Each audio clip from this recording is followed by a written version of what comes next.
Young bytes में आपका स्वागत है। मैं हूं आपके साथ पूजा ठाकुर। आज के जम्मू के टैलेंट की सीरीज़ में मैं आपको मिलवाने जा रही हूं रीत सिंह मनास से, जो राइटर है, एक्टर है, प्रोड्यूसर भी है। और आपको बता दें ये बहुत ही बेहतरीन डांसर भी थी, लेकिन अब ये छोड़ चुके हैं डांसिंग करना। तो इन्हीं के पास ले चलते हैं और जानते हैं इन्हीं से क्या कारण रहा और इनकी जर्नी के बारे में जानते हैं। मैम, आपका स्वागत है यंग बाइट्स में। Thank you ma'am. मैम, जैसे कि मैंने एक्टर, राइटर, प्रोड्यूसर बोला, उसके साथ आप डांसर भी थी, तो क्या कारण रहा सबसे पहले आपकी डांसिंग फील्ड छोड़ने का? डांसिंग फील्ड छोड़ने का कारण कुछ खास नहीं था, बस ज़्यादा इंटरेस्ट नहीं था।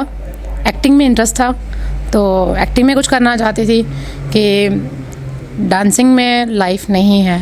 वो सभी जानते हैं कि डांस तब तक ही है जब तक हमारे पैरों में ज़ोर है, और एक्टिंग एक ऐसी चीज़ है कि आप बूढ़े भी हो जाओगे, आप चाहे अंधे भी होगे, आपका एक्ट वहाँ पे होगा, उसकी वैल्यू है, उसकी लाइफ है। तो अगर पैशन की बात की जाए, आपकी हॉबीज़ की बात की जाए, बचपन से क्या रही थी? बचपन से मेरी हॉबी इसमें नहीं थी, मैं पुलिस में जाना चाहती थी। तो इवन कि मेरी हाइट नहीं थी पुलिस में जाने वाली, तो मैंने उसका काफ़ी सारे जो इंटरव्यू भी दिया था, तो इवन कि मैंने रनिंग भी की थी उसकी, तो मेरा पास हो गई थी। मैं हाइट में रह गए? हाइट में रह गई ये मेरा बैड लक था, वो रह गया। शायद मुझे इस फील्ड में आना था। बोलते ना, भगवान जो भी करता है कुछ अच्छे के लिए करता है। उन्होंने कुछ अच्छा ही सोचा होता आपके लिए। हम कुछ टाइम के लिए निराश हो जाते हैं, हम सोचते हैं कि ये चीज़ हमें नहीं मिली, तो हम गॉड को ब्लेम करना शुरू हो जाते हैं, हमें ये चीज़ क्यों नहीं मिली। लेकिन हम ये चीज़ नहीं सोचते कि हमारे लिए कुछ और अच्छा सोच के रखा हो। और जैसे कि आपने बताया कि डांसिंग से हट के मेरे को एक्टिंग फील्ड में जाना था, आपको एक्टिंग फील्ड की तरफ आपका रुझान बढ़ने शुरू हो गया। अगर एक्टिंग फील्ड की बात की जाए तो इसकी शुरुआत आपने कब और कहाँ से की? इस एक्टिंग फील्ड की शुरुआत मैं तब 9th में थी, तो यूनिफॉर्म में ही हम आ गए थे। मेरी फ्रेंड को बंक मार के या तो स्कूल में बोला कि मुझे पेट में दर्द हो रहा है, मुझे जाना है घर, तो फ्रेंड के साथ ऑडिशन देने चली गई। तो खैर ऑडिशन तो उसका था, मेरा नहीं। तो जैसे गर्ल्स को कंपनी चाहिए होती है ना, हर गर्ल्स का ये होता है कि कहीं भी जाना है। अब हम स्कूल के टाइम पे होते थे तो पानी पीने के लिए भी हमें जाना है, तो मैम बोलते थे क्यों जाना है भाई, हमें गेड़ना, वो हैंड पंप को गेड़ने के लिए जाना है। तो कंपनी तो गर्ल्स हमेशा रखती है, वैसे ही आप? बिल्कुल बिल्कुल। तो बस उसकी कंपनी के लिए गई थी, पता नहीं था कि उसकी कंपनी के चक्कर में मैं खुद आगे आ जाऊंगी। तो ऑडिशन देने गए, फॉर्म फिल किया, तो जैसे ही हम गए तो वो अंदर चली गई और मैं बाहर ही खड़ी थी। तो वहाँ पे जो बाहर चौकीदार थे, उन्होंने मुझसे पूछा कि बेटा आप अंदर क्यों नहीं गए? तो मैंने उनसे कहा कि अंकल मुझे इसमें इंटरेस्ट नहीं है, मैं अपनी फ्रेंड के साथ आई हूँ। मैं अपने फ्रेंड के साथ आई हूँ, तो और साथ में मुझे ये करना भी नहीं आता। मैंने कभी स्कूल में डिबेट तक नहीं की है, तो मैं जब मेरा अपनी टर्न आती थी डिबेट की, तो मैं स्कूल ही नहीं जाती थी। आपको मैं बता दूं, काफ़ी शाई किस्म की ये थी। आप जब स्कूल में एग्ज़ाम होता था या स्कूल में टीचर अगर बोलती थी कि आप बच्चा पढ़ के सुनाओ हमें, तो ये पढ़ के नहीं सुनाते थे, ये लिख के देते थे। और क्या कहते थे?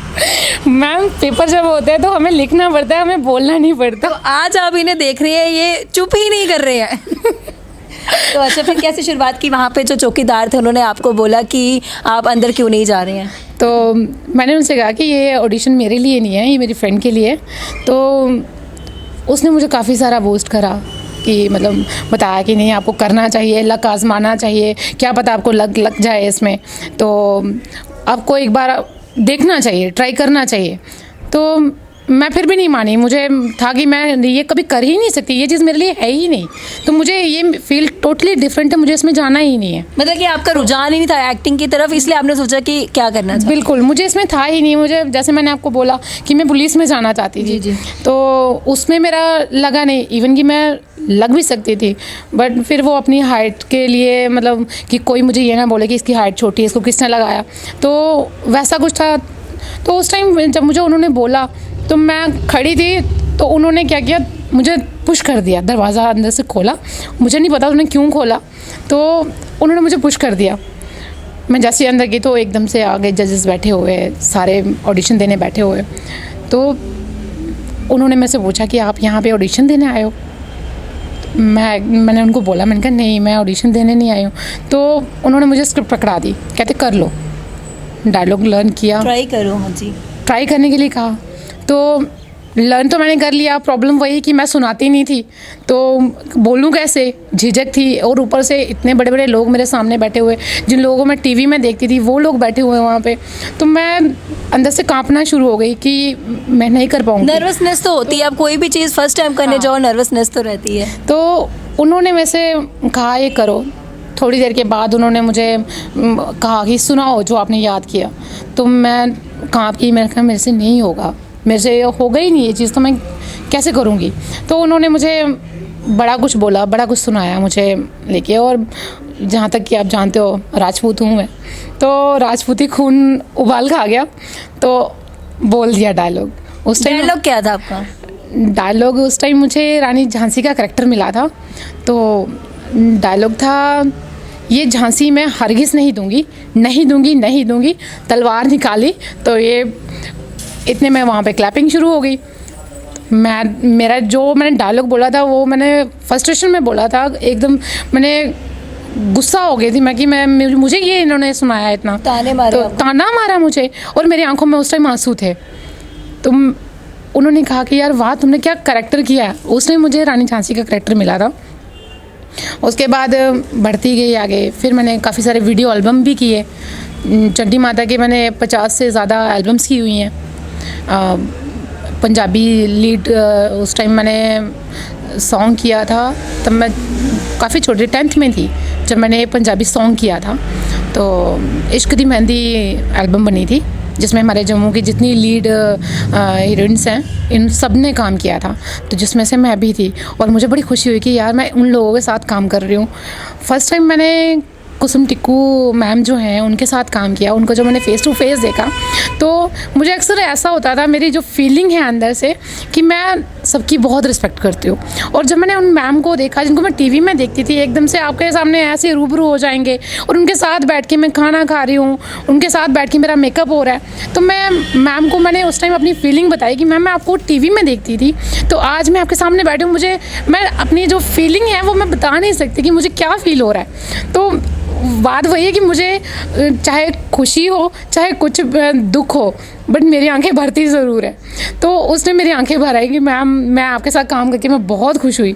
तो ऐसे करते करते काफ़ी सारे मैंने मतलब इस टाइम जैसे काम कर रही हूँ, काफ़ी बड़े बड़े एक्टर्स के साथ काम किया है। तो थिएटर की अगर बात की जाए तो थिएटर भी आपने किया हुआ, उसकी शुरुआत आपकी कहाँ से हुई?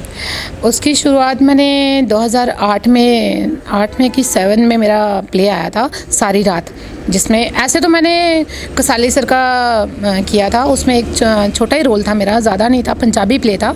तो उसमें मैं उस टाइम प्ले था परिंदे जान हुन किथे, पंजाबी प्ले था।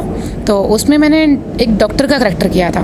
तो उस टाइम मुझे डायलॉग्स की इतना नॉलेज नहीं थी कि अगर स्टेज पे जाना है, अगर कोई भूल जाए तो कैसा रिएक्ट करना है, कैसा नहीं करना है, तो उस टाइम वो चीज़ें मुझे पता नहीं थी। तो एकदम से तो मैं डायलॉग बोलते बोलते भूल गई, तो एकदम से मेरी जीभ निकल आई बाहर, तो जिससे मेरे से सभी गुस्सा हो गए। जो मेरे को एक्टर था, जो टीम थी, वो गुस्सा हो गए कि यार तुमने ये क्या किया। तो मुझे पता नहीं था कि ये चीज़ नहीं करनी चाहिए। तो उसके बाद मैंने 2007 में मैंने प्ले किया सारी रात, जिसमें मेरा लीड करैक्टर था, उसमें एक ही लड़की थी।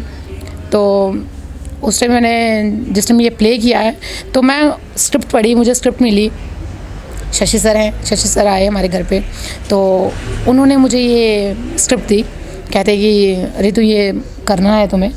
तो मैंने वो जैसे डायलॉग्स पढ़े कि एक लड़की है उसमें और पूरा प्ले ही उस पे है, डायलॉग्स पूरे पेज के डायलॉग हैं, तो मेरे से याद नहीं होता था। और मुझे याद करने का मैं थोड़ा होता था कि जैसे मैंने बताया कि मुझे बोलने में थोड़ा होता था कि बोलना मेरा अभी इतना ज़्यादा मैं खुली हुई नहीं थी कि मैं किसी के सामने इतना बोल पाती। तो उन्होंने जैसे दिया, तो मैंने एक दिन स्क्रिप्ट पढ़ा और नेक्स्ट डे मैं उनको स्क्रिप्ट वापस करने चली गई कि सर ये मेरे से ना हो पाएगा, कि ये अगर आपके पास छोटी सी लाइन है तो मुझे दे दो, मैं कर लूँगी, बट ये इतना बड़ा कैरेक्टर नहीं कर पाऊँगी। कहते नहीं तुम करो, तुम कर पाओगी। तो वो मेरा लाइफ का फर्स्ट प्ले था जिसमें मैंने लीड रोल किया था, जिसमें मेरी एक पहचान बनी थी। तो अगर अभी तक के प्लेस की अगर बात की जाए, थिएटर प्लेस की, तो कितने प्लेस आपने अभी तक किए हैं? काफ़ी सारे प्ले किए हैं मैंने। 15-20 मैंने प्ले कर दिए हैं इस टाइम जी। तक। तो बीच में काफ़ी टाइम कुछ ऐसी वजह रही कि इस फील्ड से बाहर हो गई, जी नहीं किया, बैक स्टेज रही, मेकअप में आ गई, मेकअप किया मैंने। जी। एज ए एक्टर बॉलीवुड में भी आपने काम किया, दूरदर्शन में भी किया और कई टीवी सीरियल्स में भी आपने काम किया, तो उसके बारे में थोड़ा जानना चाहेंगे।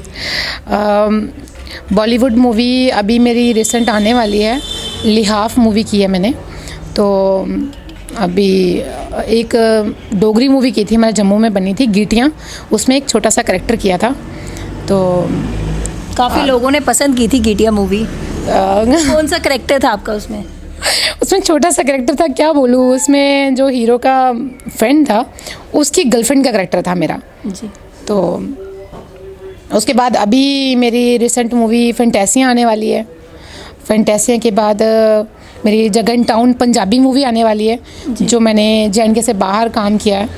तो बड़ा अच्छा एक्सपीरियंस रहा मेरा। उसका शूट पंजाब में हुआ है, जलंधर में हुआ है। तो जैसे कि आपने बताया कि आपने गेटिया मूवी की थी जो कि डोगरी थी, उसके बाद आप बता रहे हैं कि पंजाबी मूवी आप करने जा रहे हैं। तो बीइंग अ डोगरा, आपने आगे डोगरी मूवी का क्या सोचा कि आगे आप डोगरी लैंग्वेज को बढ़ाते हुए कोई डोगरी मूवी करने जा रहे हैं, कोई एल्बम करने जा रहे हैं डोगरी में? मैम, मैं आपसे बता दूं कि मैंने आज तक कभी ना कोई डोगरी सीरियल किया है, ना कोई मैंने डोगरी प्ले किया है। तो एक टाइम मैंने नुक्कड़ किया था, वो भी मेरी जो टोन थी उसमें पंजाबी टच आता है मेरा। तो क्या कारण रहा कि आपने डोगरी नहीं की?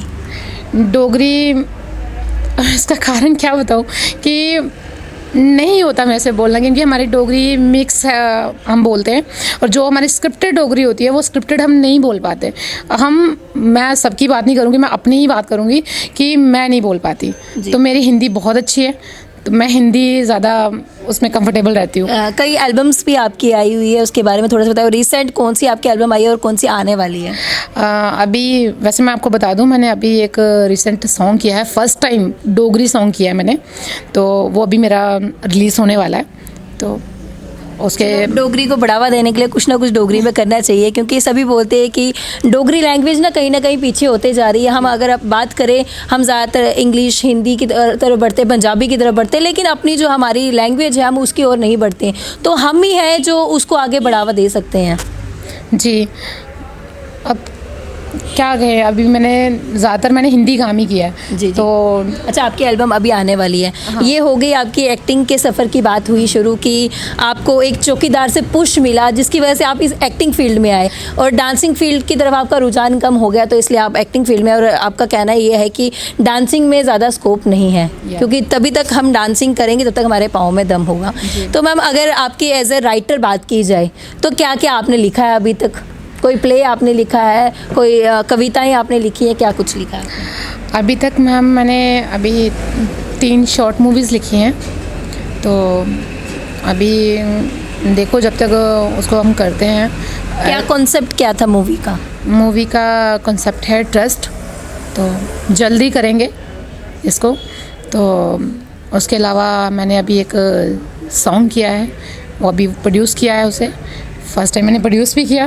तो जल्दी उस सॉन्ग का शूट भी होगा। तो उसके अलावा मेरा एज अ राइटर कई शायरियाँ आपके सुनने में भी आई है और कई मैंने पढ़ी भी हैं, तो काफ़ी अच्छा आप लिखती हैं। उसके बारे में थोड़ा बताइए, जो भी दर्शक आपको देख रहे हैं, जो भी आपके व्यूअर्स हैं, जो भी आपके चाहने वाले हैं, वो देख रहे हैं आपको, उनके लिए क्या शायरी आप डेडिकेट करते हैं? मेरी जो फेवरेट लाइन्स हैं मैं वही सुनाऊंगी। जी जी। परखना मत, परखने पे कोई अपना नहीं रहता, किसी भी आईने में देर तक चेहरा नहीं रहता, बड़े लोगों से मिलने में हमेशा फासला रखना, जहाँ दरिया समंदर से मिले वो दरिया नहीं रहता, तुम्हारा शहर तो बिल्कुल नए अंदाज वाला है, हमारे शहर में कोई हमसा नहीं रहता। एक और है, इबादत की थी उसकी भी उस खुदा की तरह, इबादत की थी उसकी भी उस खुदा की तरह, फ़र्क सिर्फ इतना था कि सर को नहीं झुकाया। बहुत खूब, बहुत ही बढ़िया। आपने बोला गागर में सागर लाने वाली ये बात हो गई। अगर आपके एक्सपीरियंस की बात की, आपने अपना एक्सपीरियंस शेयर किया, किस तरह से आपने शुरुआत की, और जैसे कि आपने बताया शुरू में आप पुलिस लाइन में जाना चाहती थी और नहीं जा पाई किसी कारणवश, तो अब जैसे ही आप एक्टिंग फील्ड में हैं, पेरेंट्स की अगर बात की जाए, क्योंकि हम बोलते हैं हर एक कामयाब इंसान के पीछे किसी ना किसी बड़े का हाथ रहता है, किसी ना किसी का हाथ रहता है, चाहे वो पेरेंट्स का हो, चाहे आपके फ्रेंड का हो, या किसी ना किसी का रहता है, तो आप क्रेडिट किससे देती हैं? जी, मैं अपने मॉम को ही दूंगी, जिन्होंने मुझे इतना सपोर्ट किया है। इतना इवन कि इतना होता नहीं है फैमिली से, और ऊपर से हम राजपूतों में तो लड़कियों को वैसे ही परमिशन नहीं होती घर से बाहर निकलने की। तो मेरी मॉम ने काफ़ी सारा मुझे बूस्ट किया, मुझे सपोर्ट किया आगे जाने के लिए। मेरी फैमिली बहुत अच्छी है। तो किस तरह से आप अपने पेरेंट्स का थैंक करते हैं? क्या कहेंगे 2 लाइनें अपने पेरेंट्स के लिए? मेरी माँ को मेरी उम्र लग जाए, बस इतना ही कहूँगी कि मॉम आई लव यू। काफ़ी अच्छा लगा आपसे मिलके, आपने अपना एक्सपीरियंस शेयर किया। जो भी व्यूअर्स आपको देख रहे हैं, आजकल की अगर यूथ की बात की जाए, आजकल की जनरेशन जो देख रही है, खासकर अगर लड़कियों की बात की जाए, उनके लिए क्या मैसेज देंगे? किस तरह से आप उन्हें मोटिवेट करेंगे? मैं आजकल की लड़कियों को एक ही चीज़ मैसेज दूंगी कि खुद पे विश्वास रखें, अपनी रिस्पेक्ट करें। सबसे पहले अपनी रिस्पेक्ट करें। जब वो अपने आप को जानेंगी, देन वो किसी और को जानेंगी, और उन्हें किसी पे डिपेंड रहने की ज़रूरत नहीं है। वो खुद में इतना अपने आप को काबिल बनाएं कि किसी पे डिपेंड ना रहना पड़े। काफ़ी अच्छा मैसेज इन्होंने महिलाओं के लिए दिया कि सबसे पहले खुद की रिस्पेक्ट करना ज़रूरी है, खुद को पहचानना ज़रूरी है, तभी वो कहीं जाके अपने अच्छे मुकाम को हासिल कर सकते हैं। तो इस प्रोग्राम के अंत में आपके जो भी व्यूअर्स हैं, उनके लिए आपको सॉन्ग डेडिकेट करना पड़ेगा। मेरा फेवरेट सॉन्ग है, वही सुनाऊंगी। मेरी आवाज़ इतनी अच्छी नहीं है, क्योंकि मैं सिंगर नहीं हूँ, एक्टर हूँ। अगर किसी को अच्छी ना लगे तो माफ़ करना। तो एक्टर तो आप पहले भी थे, पहले आप डांसर थे, फिर एक्टिंग फील्ड में गए। तो आप शुरुआत करें, क्योंकि किसी भी चीज़ की आप शुरुआत करेंगे तो उसके बाद ही शुरू होता है। क्या पता आज के प्रोग्राम के बाद आप सोचें कि नहीं, मुझे सिंगिंग फील्ड में भी जाना चाहिए। नहीं, सिंगिंग फील्ड एक ही रहे तो अच्छा है। अगर हम एक ही नाव पे रहे तो 2-2 नाव पे पैर रखेंगे तो गिरेंगे ही। तो एक ही लक्ष्य होना चाहिए। तो मेरा एक ही लक्ष्य है अपना एक्टिंग का। तो फिलहाल मैं एक गाना सुना देती हूँ जो मैं खुद भी गाती रहती हूँ। तो पुराना सॉन्ग है। एक तेरा साथ, एक तेरा साथ, हमको 2 जहां से प्यारा है। एक तेरा साथ, एक तेरा साथ, हमको 2 जहां से प्यारा है। तू है तो हर सहारा है, ना मिले संसार, ना मिले संसार, तेरा प्यार तो हमारा है। ना मिले संसार, ना मिले संसार, तेरा प्यार तो हमारा है। तू है तो हर सहारा है, एक तेरा साथ।